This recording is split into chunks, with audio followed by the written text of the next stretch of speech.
dost, bu narsanın nima ekanligini topa olamsiz? A. Qancha suyi. B. Velosiped. C. Oyoq. Voy nim oyoq va Qancha su.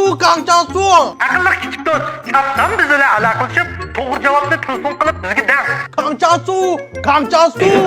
Topalisini bu mashina beramiz. Jo, mashina. Men mashina bekamroq qo'ymashina. Kichik do'st, birlikda to'g'ri javobni anglab boqaylik. Voy, sizning to'g'ri javobingiz bo'lsa, Men bintollayman bizga velosiped. bungiz xato bo'ldi. Velosiped. Qancha su. Qani kichik do'stlar, qaysinglar to'g'ri javobni topa olasizlarki? Qancha su. Men bilmayman qancha su. Do'stlarga javobini ozroq deb beray, ya. Javob qancha su. Si emas. Javobda kichik do'stlar, qaysidir? Qancha su. Ekran oldidagi kichik do'stlar, bizning faoliyatimiz oxirlashadi deb qoldi. Ota-onaning tushlik damelishidan foydalanib, telefondan chiqib bizga telefon qilib to'g'ri javobni berdi. Bu mashinani ilib olmamsizlar? Ecep kalamık kelmepti ya yine.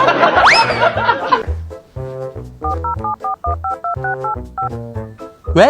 Ben yaxshimsiz? Men antallayma. Ben yaxshimsiz? Ben yaxshimsiz? Men antallayma. Ben yaxshimsiz? Bir gapni qaytlaversiz, men antallayma. Do'st, hozir bizga telefon qilganlar bekdib. Shunga biz sizga naqsh qo'yib beraylik. Naqsh olg'ach biz. Ya men naqsha almayman, men antallayma.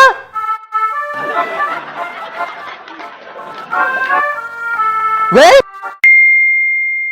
Meni telefonimni qalamqa o'ynab, telefon karimni qaysi qo'yg'idek oldingmi?